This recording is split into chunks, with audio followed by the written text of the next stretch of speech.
Maxie? He needs a lady. 3, 2, 1. How that shit? That shit is... Now, what the heck are they doing? You might be asking yourself. Or, why am I showing you this? Well, I don't even know either.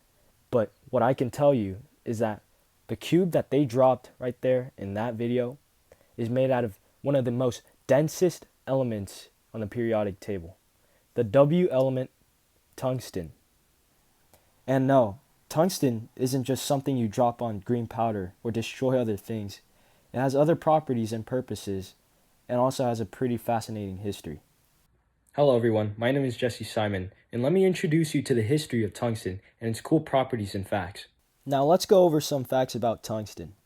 Tungsten is one of the most densest metals on Earth, right behind gold, which may seem like it's not much, but it's 1.75 times heavier than lead metal.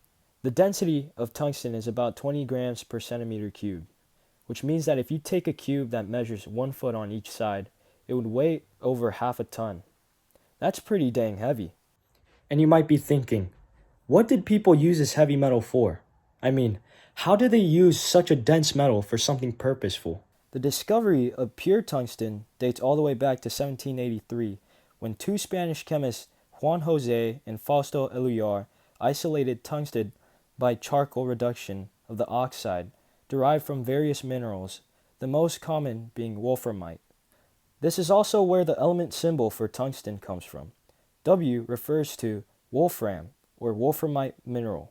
This mineral was most abundant in places like California, Colorado, some places in China, South Korea, Bolivia, and many more.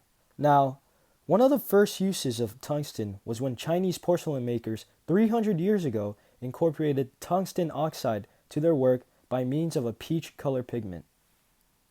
Tungsten and its alloys were later used for things like filaments for electric lamps, electron and television tubes, heating elements for things like electrical furnaces, and were generally used for high temperature applications due to its high melting point and its conductive properties. Not only that, tungsten also contributed to the world wars.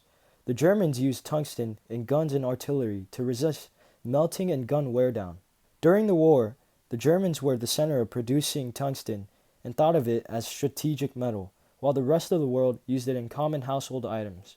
The Germans were able to produce high-grade performance steel by mixing iron and tungsten carbide, which was used for armor plates, tanks, and various other weapons. These advancements in weaponry and armory ultimately allowed Germans to dominate in the field of artillery. Tungsten today is still being used for non-LED light bulbs, heating accessories, and for YouTube content, but not as much as its prime back in the 20th century. And that's pretty much the quick summary of the history of tungsten and some cool facts about it. If you enjoyed this video, please leave a like on this video and comment down below whether this element deserves a W. Otherwise, thank you for watching, and peace out.